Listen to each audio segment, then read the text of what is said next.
Para tahanan penjara Zawiyah akhirnya dibebaskan oleh Yuzarsif. Pada awalnya mereka kebingungan, apa penyebab mereka tiba-tiba dibebaskan dari penjara. Tapi setelah mengetahui bahwa yang membebaskan mereka adalah Yuzarsif, sang konsultan penguasa Mesir, mereka langsung kegirangan dan sangat bergembira.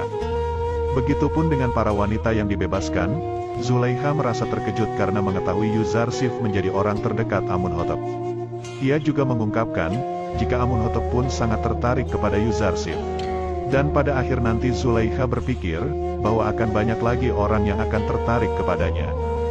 Seluruh warga Mesir mulai membicarakan Yuzarsif yang telah mengalahkan Anikmahu dan Dewa Amun di istana.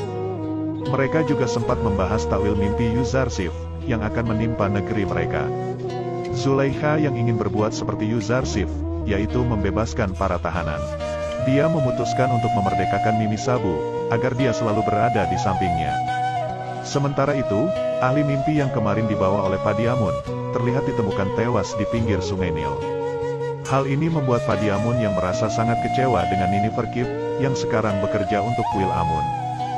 Dia sangat kecewa karena Nini Ferkip tidak menjalankan misinya dengan mulus, dan membuat kuil terseret dalam masalah ini. Inarus yang tak sengaja melihat jasad ahli mimpi dan bertemu dengan Nini Ferkip, merasa ada yang aneh. Dia lalu melaporkan kejadian itu ke Yuzarsif, dan menganggap bahwa yang telah membunuh si ahli mimpi adalah Nini Ferkip yang tersenyum saat melihat jasad ahli mimpi. Yuzarsif sangat terkejut mengetahui berita itu, dan akan berniat menghukum pelaku sesungguhnya. Inarus juga mengungkapkan, bahwa dia bertemu dengan orang yang mengaku teman Yuzarsif bernama Malik. Hal itu membuat Yuzarsif sangat terkejut, karena katanya Malik menunggu selama 20 tahun di Mesir. Yuzarsif pun langsung memerintahkan Inarus segera mencarinya, dan membawa ke hadapannya. Para pendeta mulai membicarakan apa yang telah terjadi di kota Mesir, karena mereka semua membicarakan kekalahan Dewa Amun terhadap Tuhan dari Yuzarsif. Mereka semakin khawatir jika semua iman orang Mesir akan runtuh kepada Amun, dan akhirnya memberontak mereka semua. Sementara itu, Amunhotep melantik Yuzarsif sebagai konsultan pertanian Mesir di depan seluruh warga Mesir yang sedang berkumpul. Yuzarsif langsung mengatakan semua rencananya untuk mengatasi masa subur, dan masa paceklik Mesir, kepada semua warga. Seluruh warga harus menanam gandum, dan menyerahkannya kepada pemerintah Mesir nantinya, karena tanah Mesir ini adalah milik Amunhotep. Namun nantinya gandum itu akan dikembalikan ke mereka setelah itu. Yuzarsif menyuruh mereka menyerahkan kepada pemerintah Mesir, karena pemerintah yang akan menyimpan gandum itu. Dan jika para warga nekat menyimpannya sendiri, dan nantinya gandum itu akan membusuk, maka pemerintah tidak akan bertanggung jawab dan tidak akan memberikan gandum kepada mereka. Terlihat juga para pendeta kuil ada di tengah-tengah kerumunan warga, untuk menghasut agar tidak menuruti perintah Yuzarsif itu. Namun apalah daya, perkataan para pendeta itu seolah-olah didengar oleh Yuzarsif, yang langsung dijawab olehnya. Semua warga pun menjadi semakin percaya pada perkataan Yuzarsif, dan akan mengikuti peraturan pemerintah nantinya. Zulaikha yang hadir di sana pun semakin mengakui, jika memang pantas Yuzarsif untuk ditinggikan posisinya, karena memiliki kecerdasan yang luar biasa sejak ia masih kecil.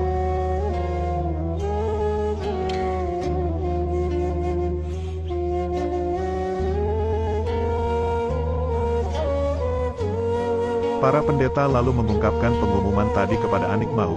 Mereka juga menganggap bahwa Yuzarsif tidak akan mampu melaksanakan tugas ini, karena belum berpengalaman sama sekali. Mereka berniat tidak akan mengganggu masalah paceklik itu, dan hanya akan mencegah Yuzarsif mendapat kekuasaan yang lebih luas lagi. Anikmahu lalu merencanakan untuk memiliki kaki tangan yang berada di istana, untuk rencana menjatuhkan Yuzarsif.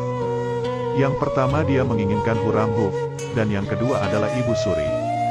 Anikmahu akan berusaha menghasut mereka, agar Yuzarsif bisa ditaklukkan. Sementara itu para tahanan yang bebas, menunggu di depan istana Yuzarsif, dan bertemu dengan Inarus. Di sana Inarus juga bertemu dengan Malik, yang juga menunggu kehadiran Yuzarsif. Inarus lalu menyuruh mereka menunggu di sana, dan akan menyampaikannya kepada Yuzarsif. Yuzarsif pun langsung merasa senang mendengar bahwa para tahanan mengunjunginya, apalagi tahu jika Malik berada di antara mereka. Yuzarsif langsung keluar untuk menemui mereka semua, dan Malik akhirnya menemukan Yusuf saudaranya yang sudah ia jual ke pasar budak.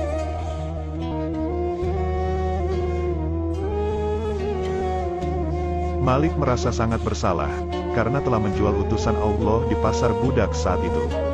Tapi Yuzarsif mengatakan, jika Malik tidak menjualnya, maka dia tidak akan menjadi seperti sekarang. Lalu Yuzarsif teringat dengan perkataan malaikat Jibril, yang mengatakan, bahwa dia membutuhkan banyak teman untuk menjalankan risalahnya. Akhirnya dia mengajak semua tahanan dan Malik, untuk membantunya menjalankan risalahnya di Mesir. Para tahanan pun sangat siap untuk mengabdi kepada Yuzarsif, dan akan selalu berada di sisi Yuzarsif seumur mereka. Yuzarsif langsung mengajak mereka untuk masuk ke istana, dan memberikan mereka pakaian yang layak untuk dipakai. Saat di dalam, Yuzarsif juga kedatangan Mimi Sabu sahabat kecilnya, yang mengungkapkan bahwa dia sudah dimerdekakan oleh Zulaikha, dan akan mengikuti Yuzarsif mulai dari sekarang. Mereka sangat merasa aneh, karena biasanya Zulaikha memenjarakan orang, tapi sekarang dia malah membebaskan seseorang. Yuzarsif pun berdoa agar Zulaikha bisa bebas dari penjara dirinya sendiri. Setelah itu Inarus melaporkan, bahwa seorang pendeta menemui Huramhuf di istana, dan curiga jika mereka akan menghasut nantinya. Yuzarsif langsung menyuruh Inarus, agar harus tetap mengawasi pendeta itu, agar tahu siapa lagi antek-antek kuil Amun, yang membahayakan pemerintah Mesir. Kemudian Mimi Sabu mulai ceritakan bahwa keadaan Putifar saat ini sangat memprihatinkan. Dia sakit berat, karena selalu mengingat kezoliman kepada Yuzarsif. Sementara itu, Huramhuf yang datang ke kuil Amun, mulai dihasut oleh Anikmahu. Anikmahu yang mengatakan, bahwa Yuzarsif adalah orang asing yang tidak pantas untuk menjadi pembesar di Mesir. Dia juga tidak mengakui Dewa Amun sebagai sesembahannya. Anikmahu juga berkata, bahwa mungkin saja Yuzarsif nanti akan mengambil alih kedudukan yang dimiliki oleh Amunhotep. Maka dari itu, Anikmahu menyarankan agar Huramhuf melawan Yuzarsif, sebelum itu semua terjadi. Akan tetapi Huramhuf tidak akan menentang Yuzarsif, jika dia tidak mengkhianati Amunhotep sama sekali.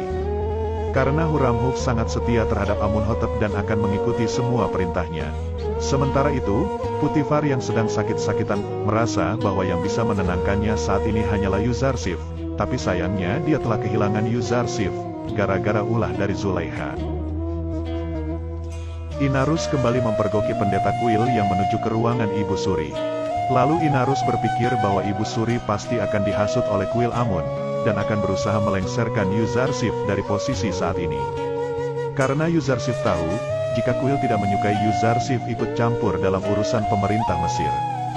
Dan ternyata memang benar, Anikmahu mulai menghasut Ibu Suri, bahwa Yuzarsif adalah orang asing, yang tak pantas berkuasa di negeri sebesar seperti Mesir. Dia terus memanas-manasi Ibu Suri, jika Yuzarsif menggunakan seluruh uangnya, hanya untuk membeli gandum. Maka Mesir akan melemah dan akan diserang oleh negara lain. Kemudian Anikmahu meminta agar Ibu Suri segera menasehati Amunhotep, agar mengganti Yuzarsif, dengan seseorang yang dekat dengan mereka, atau warga Mesir. Bahwa Anikmahu mengancam Ibu Suri, jika mungkin saja Yuzarsif mengincar kedudukan Amunhotep sebagai Raja Mesir nantinya.